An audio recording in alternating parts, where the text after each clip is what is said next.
OK. Donc, on vient de voir, on a parlé du modèle de Milton en comparaison au métamodèle. Et après, on a vu également histoire et métaphore, dans lequel on peut avoir autant de la précision qui est très floue. Mais c'est plus une notion de similitude. On peut se faire des représentations. Alors, on continue avec ça. Le métamodèle, il y a encore là, est-ce qu'on va voir, voyons, métamodèle, il y a une petite erreur là ici. Erreur. C'est si vous regardez à la page 92, bon, pour le, ok, dans, ça va. Alors, là, ici, c'est modèle de Milton. Mais c'est sûr que là, c'est la même chose, parce qu'on retrouve les mêmes schémas linguistiques. Donc, une distorsion-association. La distorsion est le processus qui nous permet de faire des liens entre différents événements, choses ou personnes. Bon. Fait que si, mettons, là, je fais abstraction de ça ici, là. Ça, là, on entend ça, là. La distorsion, peu importe le modèle, c'est ça une distorsion ou une association. Fait que ce qu'on a vu, quand on utilise le métamodèle, on fait exprès de préciser pour aller justement défaire les distorsions, se rapprocher de la réalité. Mais dans le modèle de Milton, on fait exprès d'en créer des distorsions, de créer des associations dans l'esprit.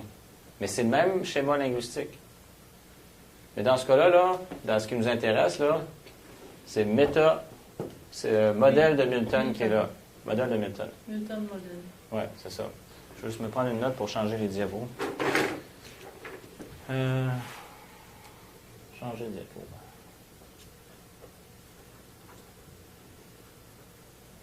Modèle. Alors, sur le même principe, est-ce que tu es sur... Oui, OK. On prend, mettons, la lecture de pensée, qui est prétendre connaître les pensées, l'état ou la réalité de l'autre, sans préciser sur quoi on se base. Ça, on avait vu ça dans le métamodèle.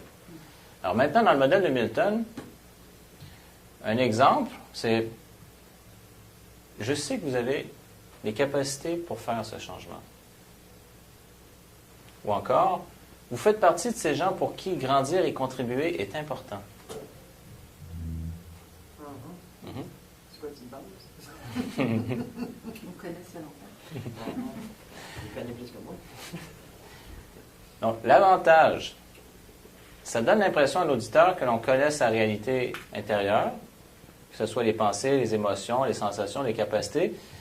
Ça lui donne le sentiment d'être compris et ça facilite le rapport. Mais c'est la lecture de pensée.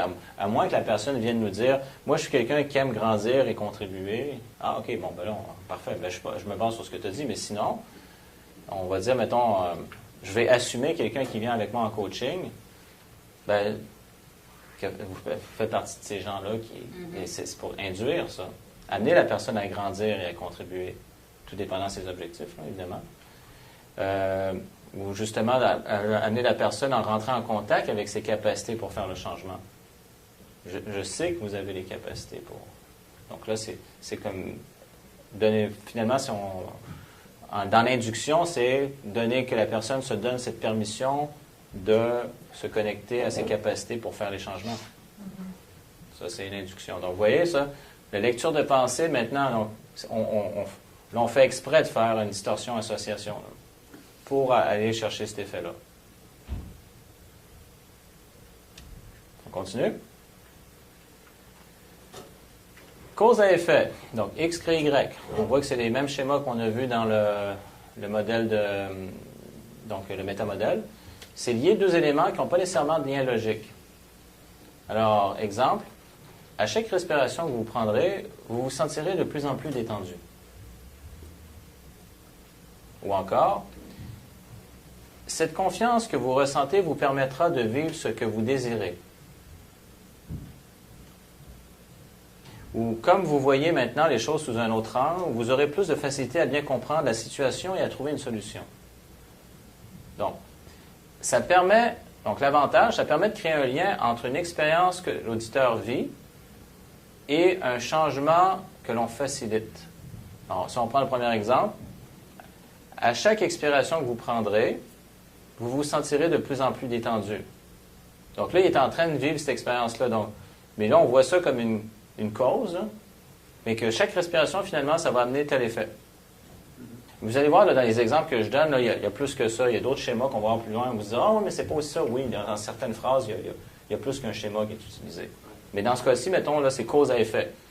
Chaque respiration, détente. OK, cause, effet. Ou encore, cette confiance que vous ressentez, ah ben oui, la personne vient de dire, là, je ressens une confiance, parfait, vous permettra de vivre ce que vous désirez. Donc, ah oui, à cause que je ressens cette confiance-là, ça va me permettre. Ben oui, là, on est en train de créer un lien. C'est une distorsion, c'est une association qui est aidante dans ce cas-là. Ben ouais. Ou, comme vous voyez maintenant les choses sous un autre angle, mettons que la personne va dire, hey, je ne vois pas les choses pareilles. Ben tu vois, ben justement, comme tu vois maintenant les choses sous un autre angle, tu vas avoir plus de facilité à bien comprendre la situation et à trouver même une solution. Donc ça, là, c'est une cause qui va avoir tel effet. Ah, c'est le fun. Les gens me trouvent bonne. Ah, il y en a beaucoup. OK. Les fautes? Ah ouais, ben, si tu veux prendre des notes, moi, quand j'ai retapé ça rapidement, mais oui, ça m'intéresse. Hein. Si vous voyez des fautes, Ah, ben, je vais te les envoyer. là. sentez-vous très à l'aise. Oui, c'est ça, mais je le. Parce que il y a des choses que je retranscrivais, je refaisais des synthèses très vite.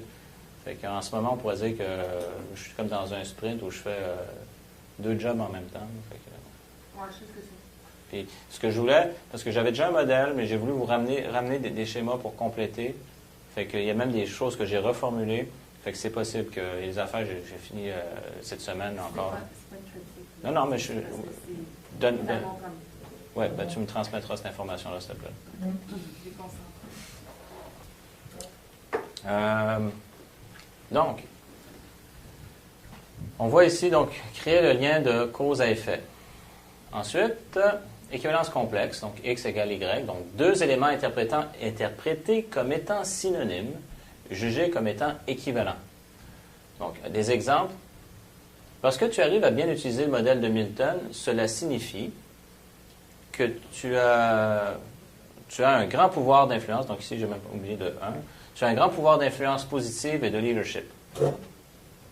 Donc, X égale Y. Donc, parce que tu arrives à bien utiliser le modèle de Milton, cela signifie que tu as un grand pouvoir d'influence positive et de leadership.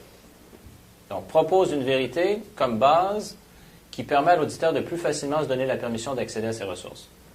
Ben, mettons, c'est comme, admettons, la personne, elle arrive à bien utiliser le modèle.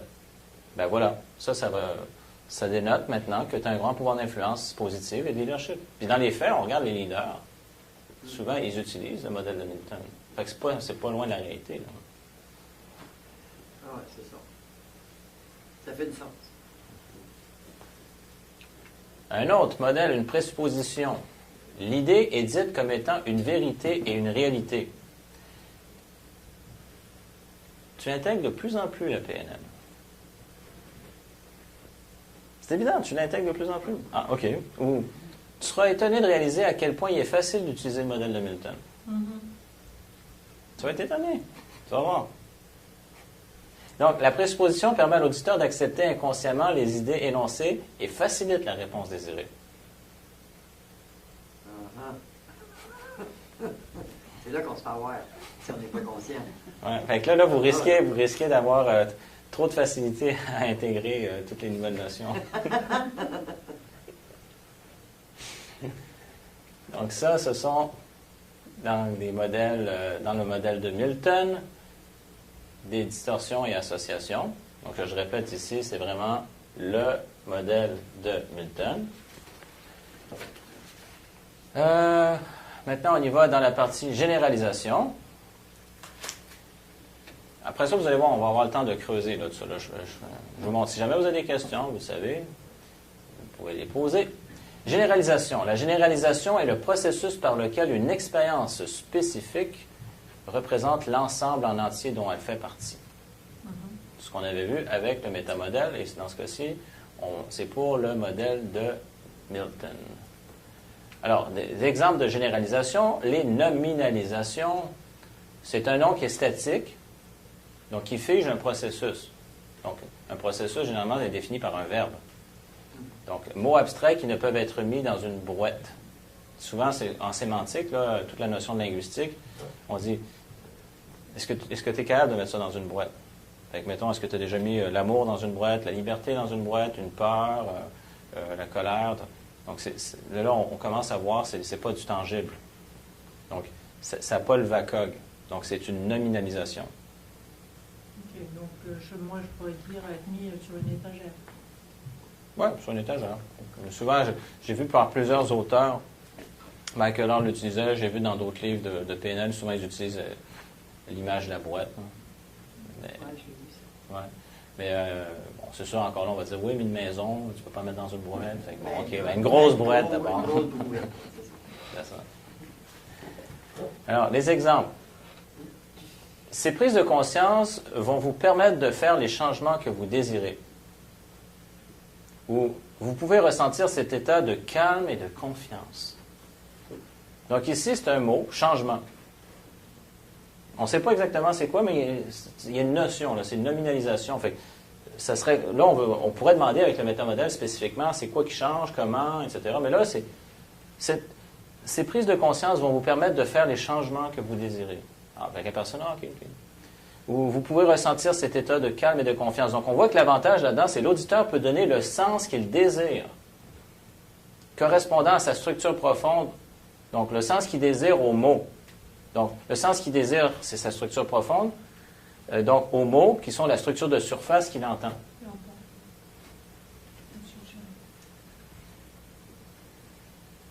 On continue, toujours dans les généralisations dans le modèle de Milton.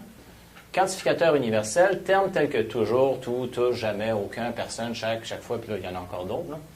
Alors, des exemples. Chaque fois que vous y penserez, blablabla. Donc, à partir d'aujourd'hui, à chaque fois que vous repenserez à cette expérience que vous avez vécue, vous pourrez ressentir cet état de... Okay. Quantificateur universel. Ouais. Ou encore, vous réalisez de plus en plus que tout ce dont vous avez besoin est en vous maintenant. Donc, l'avantage, c'est installe une induction liée à plusieurs moments, situations ou personnes. Donc, on fait exprès là, d'englober pour justement que ça... Il y a plein d'associations qui se fassent. Donc, si la personne, mettons, vit un état qui est aidant, puis on veut l'amener justement, dorénavant, à chaque fois que tu vas vivre cette situation, toutes les fois où tu vas vivre cette situation à partir d'aujourd'hui, tu vas pouvoir ressentir cet état. Fait qu'on s'assure, là. On fait exprès pour créer une généralisation qui va englober tous les événements pour que la personne soit dans un état aidant.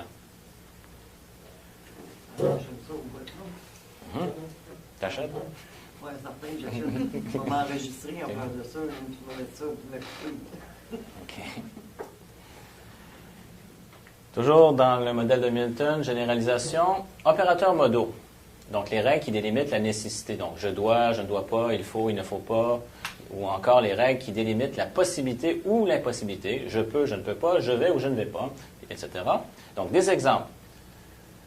Votre inconscient sait exactement ce qu'il doit faire pour vous permettre de réaliser ce changement et d'atteindre votre objectif. Ou encore, vous pouvez maintenant vous donner la permission de Maintenant que vous croyez à l'apprentissage, il est pour vous impossible d'échouer. Oui. Ah non, on ne fera pas d'échec. Non, c'est vrai. Ouais. C'est fini, ça. Ou vous êtes maintenant capable d'accéder à vos ressources intérieures. Donc, l'avantage, ça donne une directive à l'inconscient. Ça crée la possibilité et permet d'accéder à nos ressources. Le mot modo, je ne sais pas ce que ça veut dire. Opérateur modo. C'est les termes, dans les termes linguistiques. Donc, Modèle modo. Mais modalité. je ne m'aventurerai pas à dire exactement. Est-ce que c'est par rapport à une modalité? C'est Modal.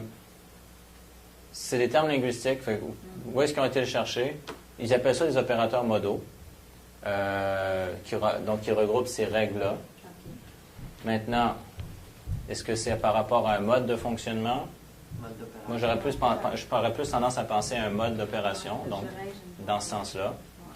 Mais encore là, Parce que modo, le singulier de modo, c'est modal. modal, oui. Oui, Un opérateur modal. oui. Oui, ça serait modal, donc, Mathématique. donc par rapport à comme un mode, Un mode. mais sous toute réserve. Un mode d'opération. De toute façon, ce qui est important pour nous, c'est de pouvoir justement reconnaître les schémas, comment ils fonctionnent et comment s'en servir. Fait que maintenant, la dénomination qu'on leur donne. Mais si vous voulez, vous pouvez lire Noam Chomsky au niveau de la linguistique, puis aller voir Catherine, si tu veux, tu pourras aller chercher. J'ai commencé, je vais te dire que. En tout cas, j'ai le dictionnaire à côté, là. OK. Mais je trouve ça intéressant. Absolument. Comment qu'on l'appelle? Alors, je vais l'écrire. Parce que tu l'avais donné aussi. Ça, je ne l'avais pas écrit, je pense. Mais je vais l'écrire. Pour être écologique, je vais l'écrire à côté de Darren. Alors, où est-ce qu'était notre liste? La liste d'épicerie.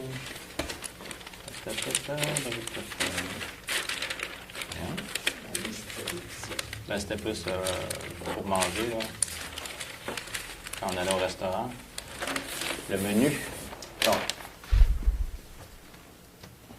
Il va trouver ça drôle qu'on mette son nom à côté de Darren Brown. Donc, c'est Noam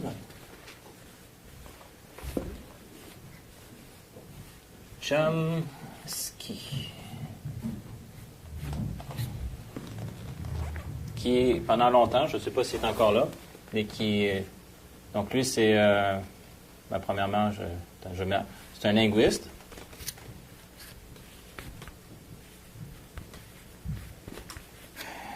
Qui travaillait donc, entre autres, au MIT.